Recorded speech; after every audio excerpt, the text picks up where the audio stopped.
हमारे साथ हैं प्रख्यात चिंतक विचारक और सिद्धपीठ श्री हनुमत निवास अयोध्या के पीठाधीश्वर आचार्य मिथिलेश नंदिनी शरण जी महाराज।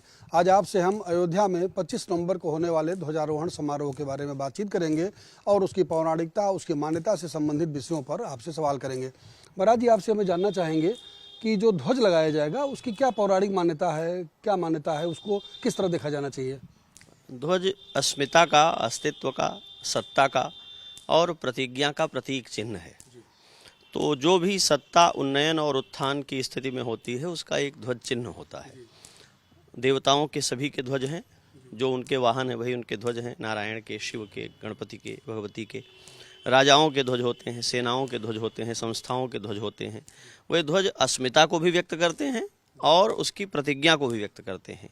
जिसकी जैसी प्रतिज्ञा, जिसका जो स्वरूप, उसका वह ध्वज। श्री रामलला की जन्मभूमि पर ध्वज स्थापित हो रहा है, तो ये श्री रामलला के अनुरूप होने वाला ध्वज है और इसका नाम कोविदार ध्वज है। इसमें कोविदार चिन्ह स्थापित है। यही रघुवंश का ध्वज है। रघुवंश का जो चरित्र है, रघुवंश का जो शील है, उसका जो तप, त्याग और पराक्रम है, उन सब का समेकित चिन्ह है यह ध्वज। और रामलला के यहाँ केसरिया त्रिकोण ध्वज में वो कोविदार का चिन्ह और उसके साथ सूर्य का चिन्ह और प्रणव का चिन्ह इत्यादि के साथ भगवान के यहाँ ध्वज का आरोहण हो रहा है। एक तरह से कहा जा रहा है कि राम मंदिर की पूर्णता हो जाएगी इसी के साथ, मतलब जो ध्वजारोहण होगा एक पूर्णता का एक संकेत होगा। इससे क्या बदलाव होगा अयोध्या में? जो बदलाव एक तरह से इतने दिनों से राम मंदिर का निर्माण हो रहा था, एक पूरी संघर्ष गाथा उसके पीछे रही है, अब पूर्णता का जो उद्घोष होगा, इससे क्या बदलाव आएगा? एक तो सबसे महत्वपूर्ण बात है जो आपने रेखांकित की। देश दुनिया में पूछा जाता था, जब राम भक्त कहते थे कि हम मंदिर बनाएंगे, तो लोग पूछते थे तारीख कब बताएंगे, बनाएंगे कि नहीं बनाएंगे। ये एक राजनीतिक प्रोपेगेंडा, इस तरह के आरोप थे। तो इस ध्वजारोहण ने उन सभी प्रश्नों पर एक साथ मुहर लगा दी है, उत्तर दे दिया है उसका, कि हमने मंदिर बना दिया है और मंदिर बना करके मंदिर पर ध्वज लगा करके घोषित कर दिया है कि मंदिर बन गया।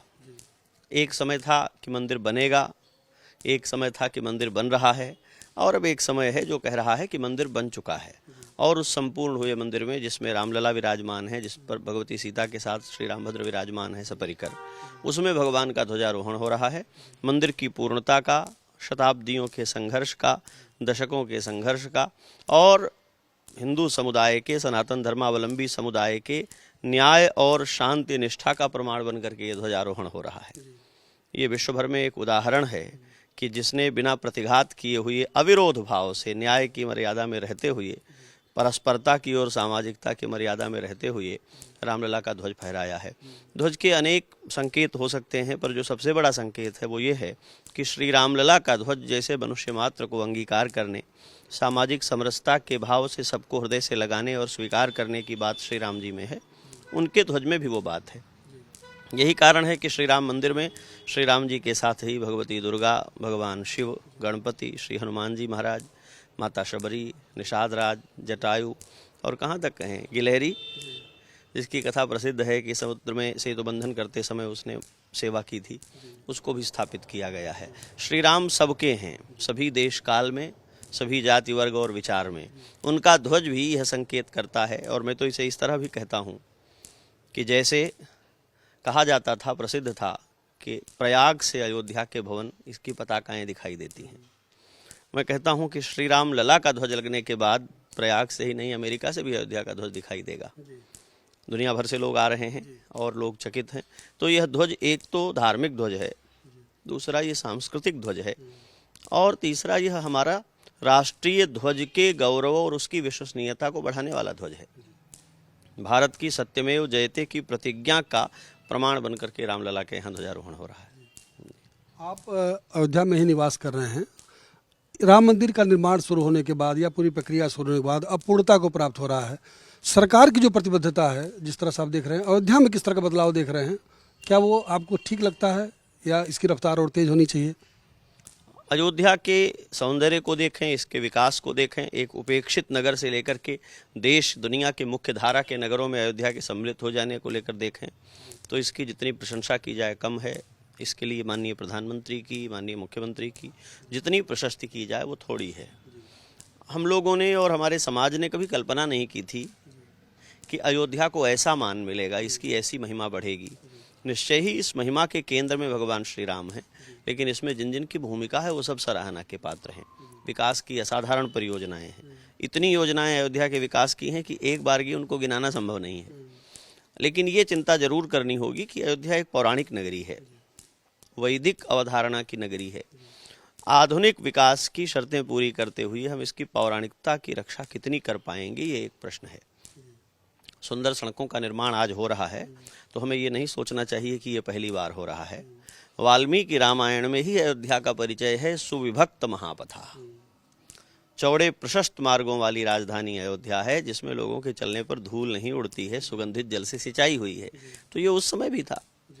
वाल्मीकि रामायण की अयोध्या में भी लोग समृद्ध थे, शिक्षित थे, धन धान्य से परिपूर्ण थे, सानंद थे, आजीविका से युक्त थे।